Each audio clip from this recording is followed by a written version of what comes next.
Welcome to Growth Minded Conversations. We're your hosts, Amy Dieselkamp and Paula Grimes from Growth Minded Talent Solutions, where we talk about the real leadership and hiring decisions behind building a growing business.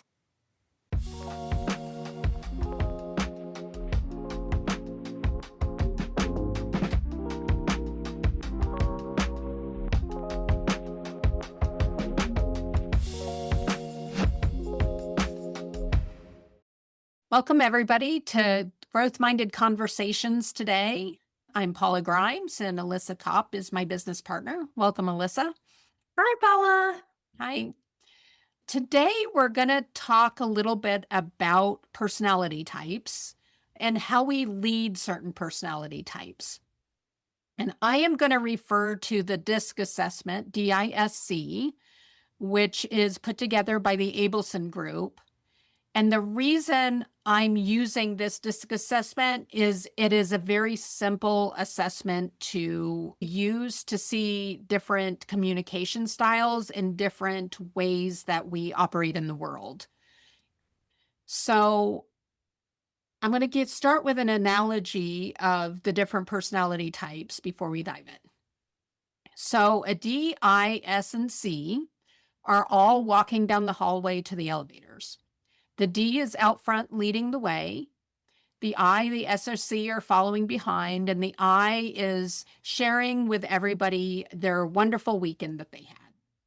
They get to the elevator, and the D presses the button on the elevator and then continues to press it because the elevator isn't coming fast enough.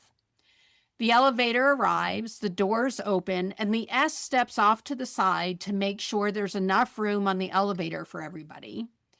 The C gets on the elevator, goes to the plaque on the elevator that gives the weight, the maximum weight that the elevator can carry, and starts to calculate everybody's weight to make sure that the elevator isn't overweight. So that gives us a really brief glimpse into these 4 different personality groups. The other thing I'm going to add in real quickly is we actually have a little bit of all of these in our personality. We just have them at differing percentages. So today I'm going to put everybody into a box as if they're only one, but please understand when you take this assessment, you are actually all 4. You will have one that rises to the top. So that's really what we're looking at today. And the reason I thought this conversation would be so great was because a majority of operations people have a high S. So remember, the S was the one when they got to the elevator, they stepped off to the side to make sure there was room on the elevator for everybody. How else would you expand on an S, Alyssa? What else would you say about an S? Yeah, being an S myself, I see this a lot in myself and I can really identify it in others. It really is, it's that support person. They want to be helpful. They want to make sure that they are not just getting the job done, but making sure that everybody is happy while they're getting the job done. How can I help you? How can I do things better? High S's will typically always put themselves last. Just like you said, they let everybody onto the elevator first. And a lot of times they will be hesitant, even if they are really great leaders, can be hesitant to just make decisions. There's a lot of feelings in them of wanting a permission or approval before necessarily making decisions, even though if they feel really confident in it, depending on where their decision responsibilities fall. Yeah, I agree with everything you just said. The strength of a S is that they love to be in service of other people. They make great employees. Their weakness is that they're people pleasers, and that can get in the way sometimes of space we need them or want them to step into. So as Alyssa just said, they can struggle with decision making because they don't want anybody to be unhappy with the decision they've made. So one of the things that really helps when you're leading an S is right up front, being really clear with them on what they have permission to own, do, make decisions about in their job.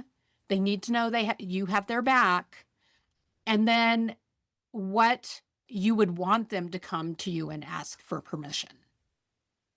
Now, there's a caveat to that. If you give them permission around something and then at any time revoke that permission, they will never step into that space again because they've been burned, right? Where a different personality type might go, well, it didn't work that time, but I think it'll work this time. It'll be fine. They're not going to do that. They're going to hesitate. So be very careful as you give them permission that you're giving them permission into spaces that you are fully ready for them to step into. Yeah. And as you're saying that, Paula, it reminds me of another podcast that we did on ownership. I feel like people who are high S's, they really thrive in ownership when it is defined for them. They will step up and they will be able to take ownership pretty naturally. But like you're saying, if you give them that permission, if you take that away, they will always hesitate. They will always question it moving forward. So it is really important to make those definitions for yourself and then stick to them. Yes, 100%. So you might be of a personality that makes decisions on the fly, or you make a decision today because it makes sense to you today, and tomorrow you make a different decision because tomorrow different facts cause different things. Just remember that any type of instability in that will cause instability in how an S will show up for you. And I keep going back to this because so many operations people are of this personality type.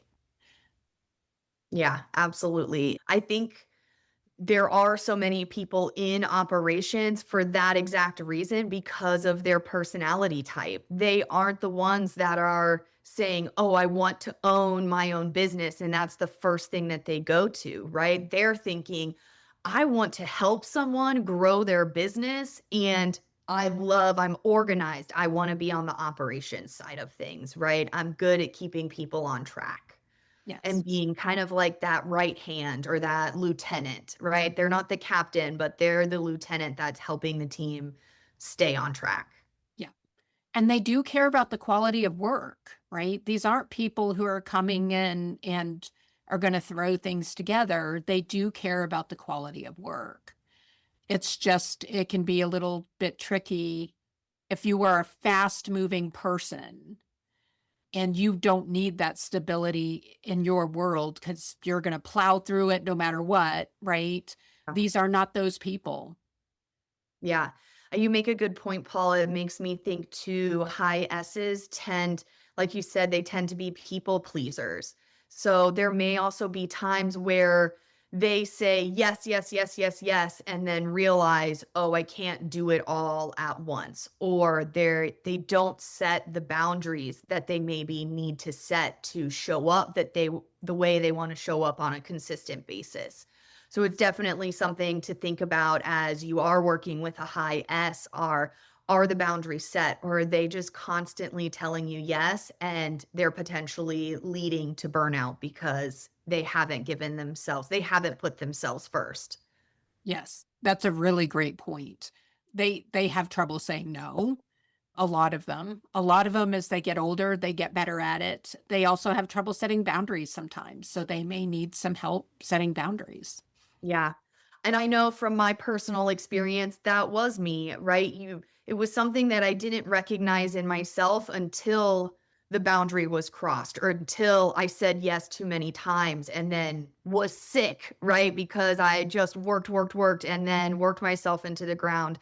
So it might take some learning experiences. And as I learned through it, now I'm so much more aware of it. And so I can make better choices and be intentional with it and put myself first when I need to put myself first. Yes, 100%. 100%. So if we can just recap really quickly, Alyssa, what are the strengths of an S? Yeah, the strengths of an S are they are that support person. They want everyone to be happy with the decisions that they're making. They want to help be that guiding light, and they will absolutely take ownership and be able to make sure that everybody is happy in the process. Awesome. And what are their weaknesses? Their weaknesses are they tend to not say no very often. They can be people pleasers and they sometimes don't know how to create the boundaries to help them support themselves. Yes, 100%. And if you do not tell them what they have ownership of, they will come to you and ask for permission because they don't want to let you down.